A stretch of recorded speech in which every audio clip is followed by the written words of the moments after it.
चर्चा करण्यासाठी आपल्यासोबत जागतिक कीर्तीचे संशोधक पद्मश्री डॉक्टर हिम्मतराव बावस्कर याबाबत चर्चा करणार आहेत। बावस्करजी, आपलं पुढारी न्यूजमध्ये खूप खूप स्वागत आहे।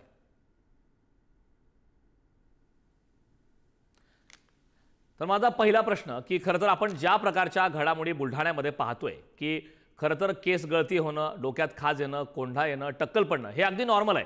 मात्र बुलढाण्यामध्ये ज्या प्रकारचा प्रकार मागच्या महिन्याभरात आपण घडलेला पाहिलाय, अतिशय खळबळजनक असा प्रकार आहे।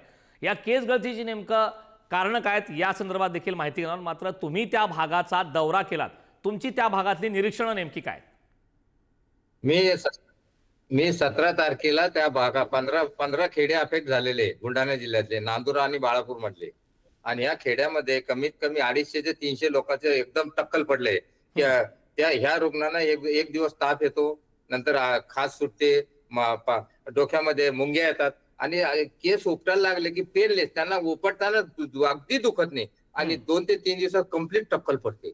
टक्कल पडल्यामुळे अडचण असं झाली, सगळ्या लोकांना एकदम स्टिग्मा झाला तो, आणि त्यामुळे थोडे केस काढायला लागले, सगळे लोक टक्कल करू राहिले। त्यामुळे आता केस गळतीचे कारण काय, आम्ही त्याच्यानंतर ह्या भागात गेल्यानंतर सगळं ते असं निरीक्षण झालं की अॅक्यूट ऑनसेट झाले, सडन ऑनसेट हे केस गळले। मग याचा स्रोत काय आहे, याचं संशोधन करण्यासाठी त्या भागातल्या लोकांचे जे सफर झाले, ज्याचे केस गळले, त्याला टोल टक्कल पडले, त्याचं ब्लड घेतलं, त्याचं लघवी घेतलं, त्या भागात पिकणारे अन्न म्हणजे तूर डाळ, ज्वारी, गहू तिथे पिकलेलं, नंतर त्या तिथे असलेला कोळसा, माती, ऍश आणि केस हे आणले, ते तपासले आम्ही बॉम्बेला वारणी लॅब मध्ये तपासले।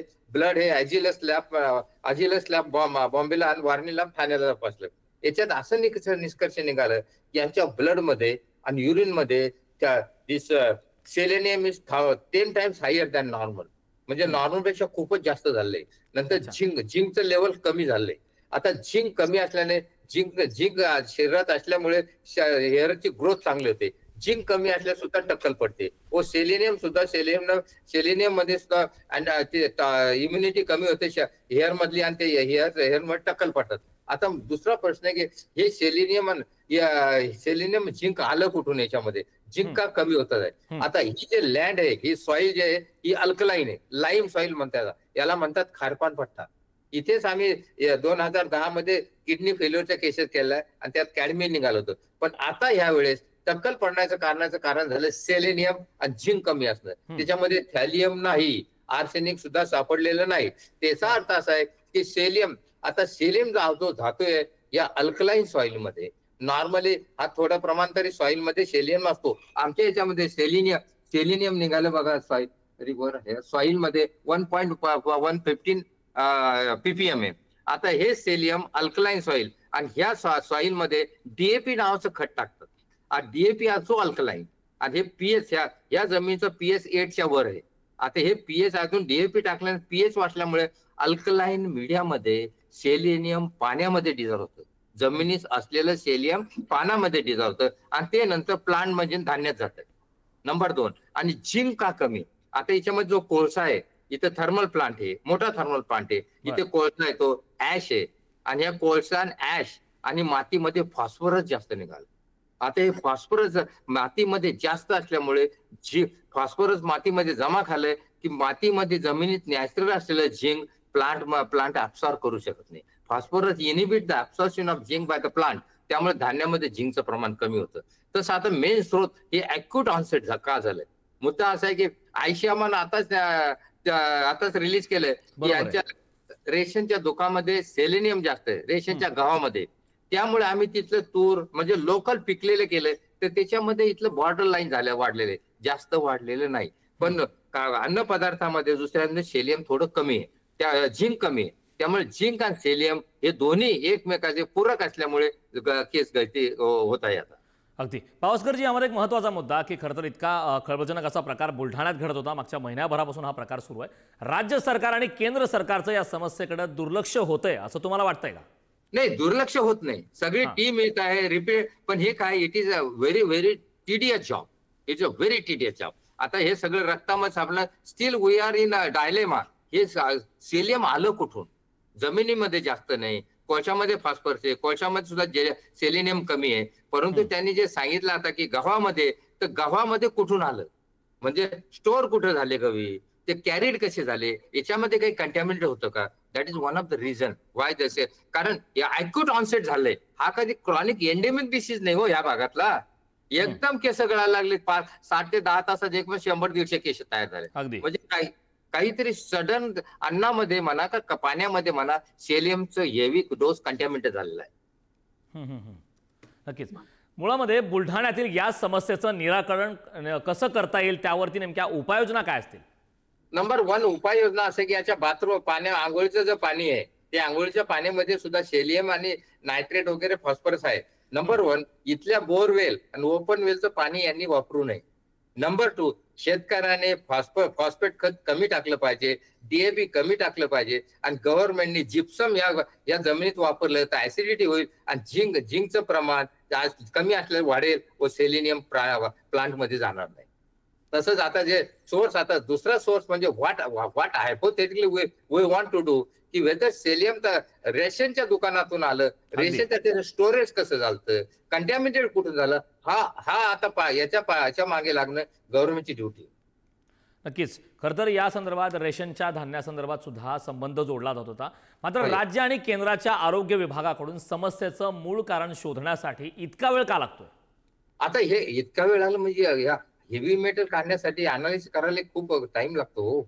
आता आम्ही कमी 17 केल्यानंतर 30 तारखेला आमचे रिपोर्ट आले आणि व्हेरी एक्सपेन्सिव्ह. एक सॅम्पलला हेवी मेटलला 4-4 हजार रुपये लागतात. मी आतापर्यंत 82,000 रुपये माझ्या पदरचा खर्च केला. Because being a social person, it is my duty to service the mankind, to serve the farmers. त्यामुळे मी स्वतःच्या घरून 82,000 खर्च करून हा कंक्लुजनला आलो. अगदी. अशा समस्या अचानक उद्भवतात, त्याला सामोरे जाण्यासाठी कशा प्रकारच्या यंत्रणा आपल्याकडे सतर्क असायला हव्या? आणि याच्यामध्ये आता इम्पॉर्टंट थिंग असं आहे की ते जे थर्मल प्लांट आहे ना, आता they are using fossil energies, म्हणजे दगडी कोळसा, हार्ड कोळसा वापरतात. आता ह्या युगामध्ये आता दगडी कोळसा किंवा हे वापरून सुद्धा इन्व्हायरमेंट पोल्युशन जास्त होतं, त्याच्यामध्ये सेलियम असे का फॉस्फरस जास्त रिलीज होतो. त्यासाठी थर्मल प्लांटनी आता ॲटॉमिक एनर्जी वापरायला पाहिजे हो. We can advise them atomic energy. यावर सुद्धा आपल्या अर्थमंत्र्यांनी खूप काही त्याच्यामध्ये पैसा दिलाय. So they can use the atomic energy rather than hard coal which will more pollute the environment. Bhaskarji, सुरुवातीच्या स्वरूपात ज्या प्रकारच्या घडामोडी घडल्या, खरं तर ज्या रुग्णांनी या संदर्भात डॉक्टरकडे जाऊन तपासणी केली, सुरुवातीला शॅम्पूची ॲलर्जी असेल अशा प्रकारचं सांगण्यात आलं. नंतर हा प्रकार संपूर्ण पसरत गेला आणि याचा नंतर घडामोडी आरोग्य विभागाने सुद्धा दखल घ्यायला सुरुवात केली. मात्र यामध्ये एक संबंध जो वारंवार जोडला जातोय की रेशनच्या धान्यपदार्थासंदर्भात, तर या संदर्भात सुद्धा केंद्र सरकारकडून किंवा राज्य सरकारकडून निरीक्षण करण्यासाठी काय करणं आवश्यक आहे? नाही, मुद्दा असा आहे की त्यांनी आता तिथे टीम जाऊन राहिल्या रिपीटेडली, ICMR ची टीम, सेंट्रल गव्हर्नमेंट, म्हणजे सरकारचं निग्लेक्शन चाललं नाही. They are doing their best. परंतु आता मुद्दा असा आहे की ते सेलियम आलं कुठून? आता त्यांनी खामगावचा तो गोडाऊन ते कम्प्लीट सील केलेलं आहे जिथून ते धान्य येतं म्हणून. परंतु हे आल्यानंतर त्यांनी ते धान्य अजून तपासलं गेलं पाहिजे, जास्त प्रमाणात तपासलं गेलं पाहिजे, तिथलं कंटेनर तपासलं गेलं पाहिजे, कंटेनरनंतर डिटेल जायला पाहिजे. हे इथलं धान्य आलं कुठून, कुठे पिकलेलं होतं, हे समजा दुसऱ्याच प्रांतामध्ये असेल, तिथे सेलिमच जमिनीमध्ये जे असेल तिथून जर हे धान्य असेल, दॅट मीन्स द रिझन. अगदी. खरं तर ज्या प्रकारचं पीक पिकवण्यासाठी खताचा उपयोग खूप मोठ्या प्रमाणात आजकाल केला जातो, मात्र या संदर्भात आपण उल्लेख केलात की खताच्या वापरामुळे अशा प्रकारचे प्रकार घडतात. महाराष्ट्रामध्ये आगामी काळात अशा प्रकारचे प्रकार घडतील का, अशा प्रकारचे प्रकार वाढतील का, यासाठी नेमकं काय करणं आवश्यक आहे?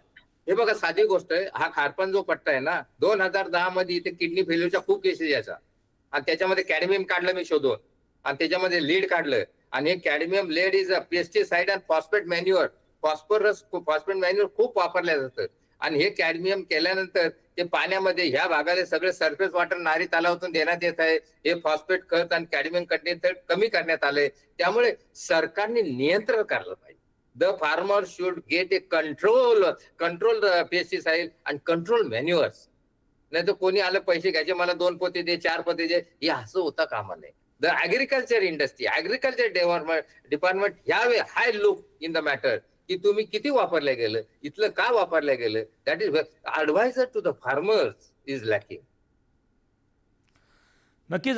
खरं तर बावस्करजी, हा संपूर्ण प्रकार बुलढाण्यात घडला, याची चर्चा राज्यासह देशभरात होत आहे. मात्र हा प्रकार पुन्हा आता देशभरात, राज्यभरात वाढू शकतो का? नाही, इट इज आता त्याचा स्रोत काय आहे? मी तुम्हाला सांगितलं की रेशनच्या गावाचं कन्फर्म झालं असेल तर ते रेशनचे गहू कुठे पिकलेले आणि ते कुठे पिकले ते जमिनीचं संशोधन करणं भाग आहे की त्या जमिनीमध्ये सेलियम जास्त आहे का. If that soil contains more selenium then it is contaminated has come in the grain. आपल्याला गहू पताच नाही ना ते गहू कुठून आणले यांनी. नक्की. खरं तर या केस गळती प्रकरणी आता ICMRचं पथक जे आहे ते पुन्हा बुलढाण्यात दाखल झालं. रक्ताचे नमुने देखील तपासण्यासाठी घेण्यात आलेत. यामुळे आता नेमकं आगामी काळात काही नवीन माहिती येऊ शकते का? नाही, नवीन माहिती काय, it is confirm now सेलियम is the main cause. तुम्ही एक पेशंट काढा आणि 100 पेशंट मध्ये दाखवा. एकदा ब्लड मध्ये 1000 म्हणजे beyond 10 time normal. It is confirm selenium is the main cause of acute alopecia, not other cause at all. Vitamin deficiency, vitamin आम्ही पाहिले 3 पेशंट हेमोग्लोबिन वगैरे चांगलं आहे, विटॅमिन डेफिशियन्सी तिथे नाहीये जास्त. कारण थॅलियम आहे, one of the other cause is thallium. Thallium आम्हाला बिलकुल भेटलं नाही सॅम्पल मध्ये. आर्सेनिक आम्ही मागे पाहिलं, आर्सेनिक सुद्धा नाही. So main cause is सेलियम. 4 कारण आहे ॲलोपेशियाचे: सेलियम, झिंक, थॅलियम आणि आर्सेनिक. तो arsenic thallium is out now, selenium आणि झिंक. पावसकरजी, सेलेनियमचा उल्लेख वारंवार केला जातोय, मात्र जनरली असंही सांगितलं जातं की सेलेनियमचा जो खूप मोठ्या प्रमाणात वाढ होते ती पाण्यामधून किंवा जेवणामधून, विशेषतः पालक असेल किंवा मांसाहारी काही पदार्थ असतील यामध्ये या पदार्थाचं सेवन केल्याने सुद्धा सेलेनियमचं प्रमाण वाढतं अशी देखील चर्चा असते. यावरती काय, हे कितपत खरं आहे? प्रॉब्लेम असा, all over the Maharashtra peoples are consuming this vegetables and edibles. Why they are not developing? Why the local areas only this part? That is my question. तिथलेच लोकांना का होतं, बाकीच्या आपण पालक खात नाही का, आपण मांसाहारीकडे करत नाही का, तिथे होतं का, तिथे का नाही होतं, इथेच का होतं. आणि हे बी अॅक्यूट ऑनसेट झालं, सडन रेट झालं. So something is different in the diet itself. Pawaskarji, खरं तर सेलेनियमचे किती गंभीर स्वरूपाचे परिणाम आहेत आपण पाहतोय. गावच्या गावामध्ये टक्कल पडताना पाहिले बुलढाण्यामध्ये आपण. याचे नेमके आणखीन काही परिणाम होऊ शकतात का? नाही, हे बघा, सेलियम इज अ 2-edged सोर्स. कमी सेलियम असलं तर हार्ट डिसीज होतो, कॅन्सर होतो. आणि जास्त सेलियम आलं तर ॲलोपेशिया होतं. आणि क्रॉनिक सेलियम टॉक्सिटी, सेलियमना रुग्ण दगावत नाही. आता ॲलोपेशिया झाल्यामुळे रुग्ण दगावत नाही, पण ही स्टिग्मा राहतो त्या भागामध्ये. तिथे लोक जात नाही. कोणी भाजीपाला विकणार, दूधवाले तिथे जात नाही. आता मुलींचे केस गळतात, त्यामुळे त्यांना पुढचा प्रॉब्लेम येतो. मुली कॉलेजमध्ये जाणार नाही, लग्नाचा प्रॉब्लेम आहे. It become stigmas that has to be solve. नक्कीच. पावसकरजी, माझा अगदी शेवटचा प्रश्न आहे की हा संपूर्ण प्रकार झालेला आहे, हा संपूर्ण प्रकाराचं मूळ कारण काय ते देखील आता समोर आलेलं आहे. मात्र अशा प्रकारच्या घटना पुढे आगामी काळात होऊ नये याची दक्षता घेण्यासाठी काय करणं आवश्यक आहे? आपण नेमकं पुढारी न्यूजच्या माध्यमातून प्रेक्षकांना काय सल्ला द्याल? नंबर 1 गोष्ट आहे की तुमचं जे पाणी आहे, पाणी चांगलं पाहिजे, शुद्ध पाणी असलेलं, त्याचं TDS कमी असलेलं. नंबर 2, जे काही बोरवेल वर पाणी याचं रेग्युलर तपासणी केली पाहिजे, अनालिसिस. नंबर 2 थिंग की हे जे ॲलोपेशिया इथे झाला म्हणजे आपल्याकडे असं नाही. आता याचं कारण आपल्याला समजायला पाहिजे. याचा स्रोत समजल्याशिवाय मी आज तरी ऑडियन्सला काही सांगू शकत नाही. याचा स्रोत आपल्याला समजलं का अजून, वेअर इट हॅज कम. आपण फक्त त्याचा इफेक्ट दिसलाय. We are not hitting the target. We must hit the target when we will come to know that the selenium is contaminated from here. त्या नदीचं मूळ बंद झाल्याशिवाय आपल्याला पाणी खाली हे होणार आहे का, ते मूळ अजून समजलं नाही आम्हाला. हो, even ICMR is confuse with this matter. अगदी. पावसकरजी, खूप खूप धन्यवाद. आपण पुढारी न्यूजशी संवाद साधलात त्याबद्दल. वळूयात पुढील बातमीकडे. बुलढाण्यातील केस गळती प्रकरणी आता ICMRचं पथक हे पुन्हा शेगावात दाखल झालं. ICMR पथकानं पुन्हा एकदा 20 रुग्णांच्या रक्ताचे नमुने आता तपासणीसाठी पाठवलेत. सेलेनियमचं प्रमाण हे वाढल्यानं बुलढाण्यातील काही गावात केस गळती झाले. डॉक्टर हिम्मतराव बाबिस्कर यांच्या टीमच्या तपासणीतून केस गळतीचं कारण हे उघड झालं. शेगावातील काही गावातून घेतलेल्या नमुन्यांमधून सेलेनियमचं प्रमाण अधिक असल्याचं आढळून आलं. आपण महिन्याभरापूर्वी जे रक्ताचे नमुने घेतले होते आणि त्याच्या ज्या टेस्टिंग केल्या होत्या त्याच्यामध्ये काही जे आढळलं त्याच्यामध्ये काही सुधारणा झाली आहे का, नायट्रेट्स वगैरे काही फरक पडलाय का, या गोष्टींसाठी परत आपण त्याच रुग्णांचे नमुने घेत आहे आणि ते आपण कम्पेअर करणार आहेत की याच्यात काय सुधारणा झाली, कॅल्शियम वाढलं का नाही, पहिलं कॅल्शियम कमी होतं, विटॅमिन्स कमी होते. तर या पद्धतीनं आपण ते कम्पॅरिझनसाठी परत रक्ताचे नमुने घेतोय.